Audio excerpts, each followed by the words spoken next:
Question है, सापेक्षता का सिद्धांत किस वैज्ञानिक ने दिया था।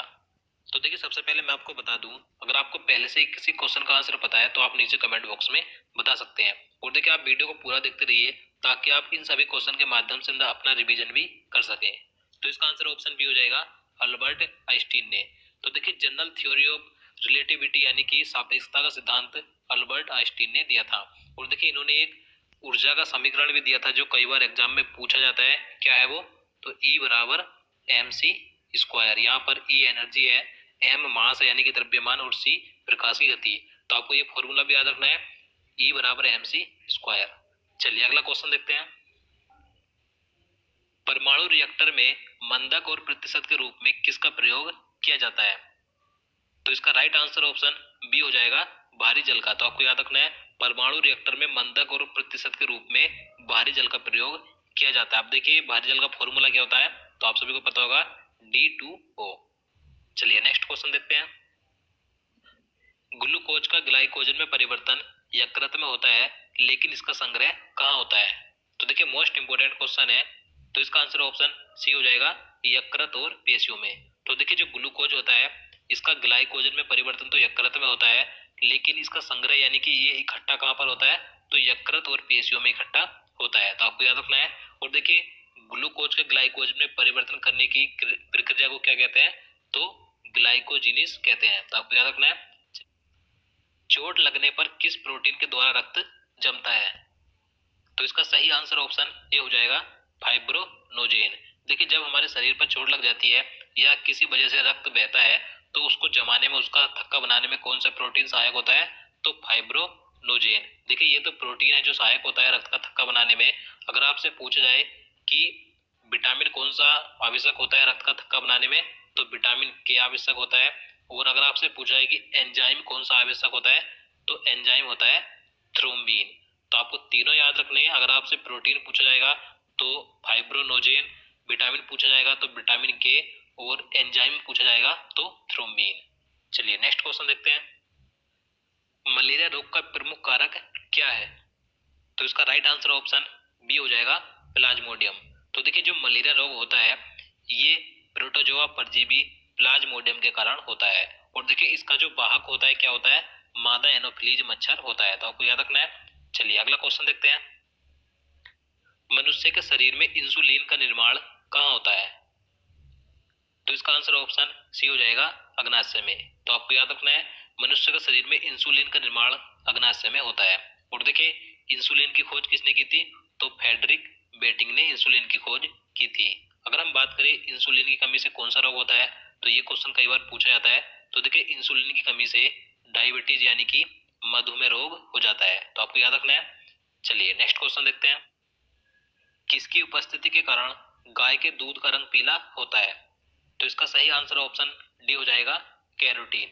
तो देखिए गाय के दूध का रंग जो हल्का पीला होता है किसके कारण होता है, तो कैरोटीन प्रोटीन के कारण होता है। तो आपको याद रखना है। और यहाँ पर अगर हम बात करें कि भैंस के दूध का सफेद रंग किसके कारण होता है, तो कैसीन प्रोटीन के कारण होता है। तो आपको दोनों याद रखने हैं, गाय के दूध का पीला रंग कैरोटीन के कारण, और भैंस के दूध का सफेद रंग कैसीन प्रोटीन के कारण। चलिए अगला क्वेश्चन देखते हैं। मनुष्य में रक्तचाप किस ग्रंथि के द्वारा नियंत्रण होता है? तो इसका सही आंसर ऑप्शन ए हो जाएगा, एंड्रिनल ग्रंथि। तो देखिए जो एंड्रिनल यानी कि अधिवृक्क ग्रंथि होती है, तो ये मनुष्य में रक्तचाप को नियंत्रण करने का काम करती है। तो आपको याद रखना है। और देखिए रक्तचाप यानी कि ब्लड प्रेशर किस यंत्र से मापा जाता है, तो स्फेग्मो मैनोमीटर से ब्लड प्रेशर मापा जाता है। तो आपको याद रखना है। चलिए नेक्स्ट क्वेश्चन देखते हैं।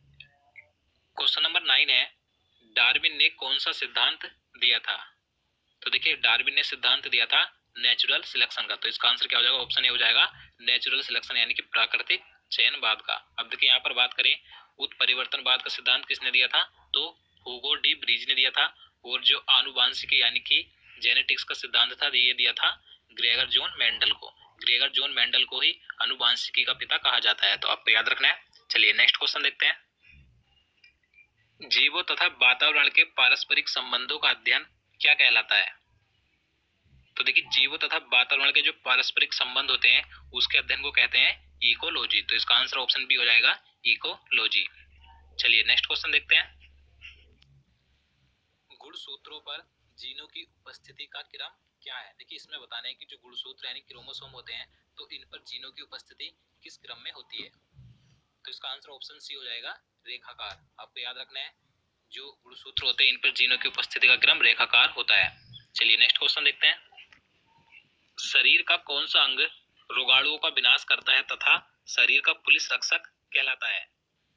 तो इसका राइट आंसर ऑप्शन बी हो जाएगा यकृत यानी कि लीवर। देखिए लीवर में ऊपर सेल्स पाए जाते हैं जो कि रोगाणुओं को नष्ट कर देते हैं, तो इसलिए इसे शरीर का पुलिस रक्षक कहा जाता है। तो आपको याद रखना है शरीर का पुलिस रक्षक किसे कहा जाता है, यकृत यानी